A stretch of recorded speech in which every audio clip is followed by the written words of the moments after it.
Bonjour Line Renaud. Bonjour Max. Merci beaucoup de m'accueillir ici, de nous accueillir ici. On est chez vous, on est dans votre bureau. Pour quelle raison est-ce que vous avez décidé d'entrer dans ce débat-là, d'entrer dans ce débat et de prendre parti, de prendre position en faveur de l'euthanasie?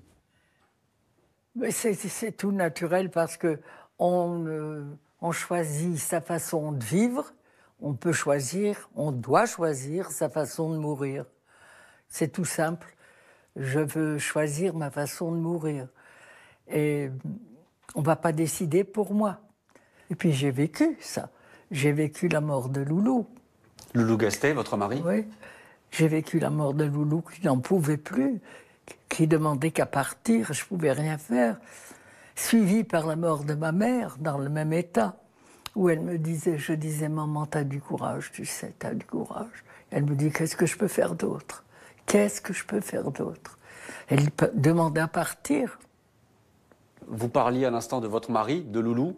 Vous avez le sentiment qu'il n'a pas été libre, lui, de choisir sa mort, de choisir la manière dont il est parti? Non, ni lui, ni ma mère. Et je ne veux pas que ça m'arrive, mais même pour les autres, dans tout ce courrier que je reçois, vous ne pouvez pas imaginer. Il y a tous les jours une lettre sur ce problème. Et je vois la souffrance des gens, à la fois qui parlent pour la personne qui est malade et qui voudrait partir, ou ceux qui vivent avec la personne. Par exemple, avec Loulou, qu'est-ce qui a manqué pour qu'il parte plus sereinement, d'après vous? Il lui a manqué à maman. On lui a donné 1 an de trop. J'ai vu 1 an de souffrance pour mourir. Il fallait le faire 1 an avant. Elle n'aurait pas souffert par quoi elle est passée. Voilà. Donc moi je comprends qu'il y ait beaucoup de gens qui soient... parce que c'est difficile d'aider à partir. C'est très difficile, c'est une décision... Il y a de quoi se poser des questions. Donc ça ne veut pas dire que je dis aux gens, faites comme moi. Ce n'est pas un conseil que je leur donne. Faites comme vous voulez faire. Faites comme vous le voulez, comme vous le sentez. Moi, je sais comment je ferai avec moi. Je demanderai, et je demanderai à des gens en qui j'ai confiance, et j'espère qu'ils le feront. Mais vous vouliez prendre position, vous avez donc écrit cette lettre aux députés, cette lettre dans laquelle vous dites « Faites que notre liberté demeure entière jusqu'au dernier souffle ». Il faut que cette loi passe. Il y a eu la loi pour l'avortement, il y a eu la loi pour la peine de mort. Il faut qu'il y ait une loi pour l'euthanasie. Mais elle ne viendra pas tout de suite. C'est ce que j'allais vous dire. Dans la majorité, aujourd'hui, dans l'opposition et dans la majorité, certains disent ça n'est pas le moment, de poser ce débat-là, alors que le pays vit des instants très difficiles avec cette pandémie. Il faut attendre, par exemple, la présidentielle de l'an prochain, attendre qu'on puisse retrouver un moment plus apaisé pour débattre de ce sujet-là. Qu'est-ce que vous leur répondez? Je suis d'accord qu'il y a beaucoup de problèmes en ce moment et qu'ajouter cette décision est sûrement très difficile pour le gouvernement de parler de ça maintenant. Quand vous voyez que certains députés de l'opposition font ce qu'on appelle de l'obstruction parlementaire, ils ont déposé tellement d'amendements... 3000. Oui, 3000 exactement, que le débat est devenu impossible à l'Assemblée. Comment vous réagissez face à ce geste-là des députés de l'opposition? Je boue devant l'incompréhension. Je boue devant tant de souffrances à venir.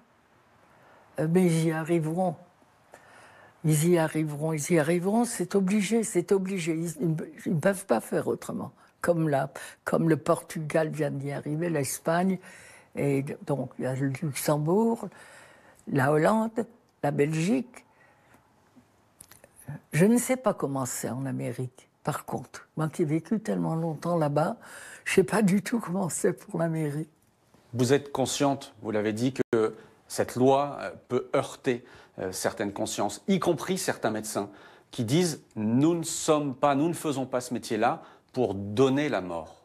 Qu'est-ce que vous répondez à ces médecins-là? Ces médecins-là, je les comprends. Beaucoup de gens pensent comme ces médecins. Et moi, je dis seulement ma pensée. Nous ne sommes pas là pour donner la mort, mais vous n'êtes pas là non plus pour prolonger la souffrance. Pas du tout. Vous êtes pour raccourcir la souffrance. Dans ce débat, il y a notamment Michel Houellebecq, je ne sais pas si vous avez vu ça, qui est intervenu cette semaine dans une longue tribune au Figaro et qui dit « Une civilisation qui légalise l'euthanasie perd tout droit au respect ». Cette phrase-là, elle est terrible. Non, je ne sais pas de son avis. Tout chien qu'il est. Tout écrivain qu'il est. Tout écrivain qu'il est. Mais ça m'étonne qu'il ait une réaction comme ça. C'est pour ça que j'ai cette réaction-là. Voilà. La liberté ultime dont vous parlez, celle de choisir sa mort, vous avez peur, comment dire, vous avez peur de ne pas avoir, vous, personnellement, cette liberté-là? J'ai peur. Mais si on suit la logique, je passe par là. Bon, mais je ne suivrai pas la logique. Maintenant, si je suis obligé d'aller en Belgique, je prendrai la voiture, on me conduira en Belgique. Sur le chemin, tout le temps, de penser dramatiquement à partir, à quitter mes amis. C'est une fin dramatique de savoir j'arrive en Belgique, on me prend et je sais que je vais me faire mourir en Belgique ou en Suisse, où maintenant ça a été accepté par l'Espagne. Ça vient d'être accepté par l'Espagne. Donc, tout ce parcours, je serai et je dirai dans ma voiture qui m'amène en Belgique à la mort, je dirai pourquoi ça ne s'est pas passé chez moi. Une piqûre chez moi, c'est tout, dans mon lit, avec peut-être mon petit chien à côté de moi. Mais ça veut dire que ce chemin-là, cette manière de partir, vous y avez pensé, vous y avez réfléchi et votre décision est prise. Ah oui, franchement, c'est pris, c'est écrit. Et vos proches sont, c'est difficile à dire comme ça, mais sont d'accord avec ce choix que vous avez fait? Ils comprennent ce choix que vous avez fait? Oui, j'espère qu'ils vont pas. J'espère qu'ils vont tenir parole. Est-ce que vous avez accompagné des gens vers la mort en franchissant la ligne jaune? Est-ce que certains de vos proches ont fait des choses pour mourir qui n'étaient pas légales? Non. Non. Non. Hélas. Hélas. J'ai vécu la maladie de Charcot. C'est horrible, ça. Là, on se voit mourir. Les gens assistent à leur mort. Dans la maladie de Charcot, le malade assiste à sa mort. J'ai vu un ami qui est mort de la...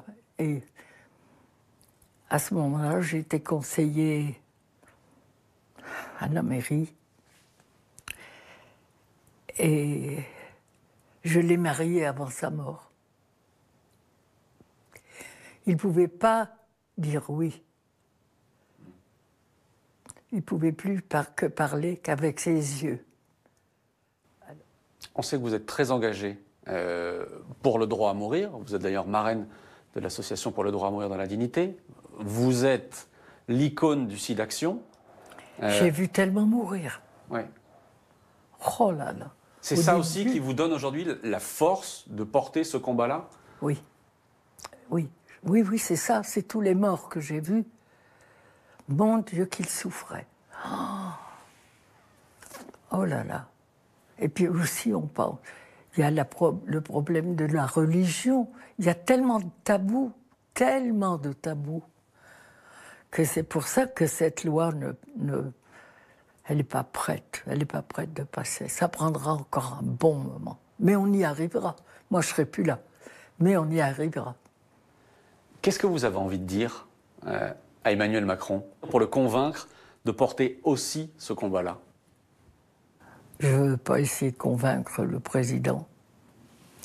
Je ne veux lui donner aucun conseil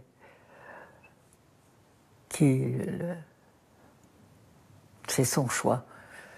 Je ne donne pas de conseil au président. Mais il vous a entendu ce soir. Merci. En tout cas, je voudrais bien. Merci Lynn Renaud. Merci Max. À bientôt. À bientôt.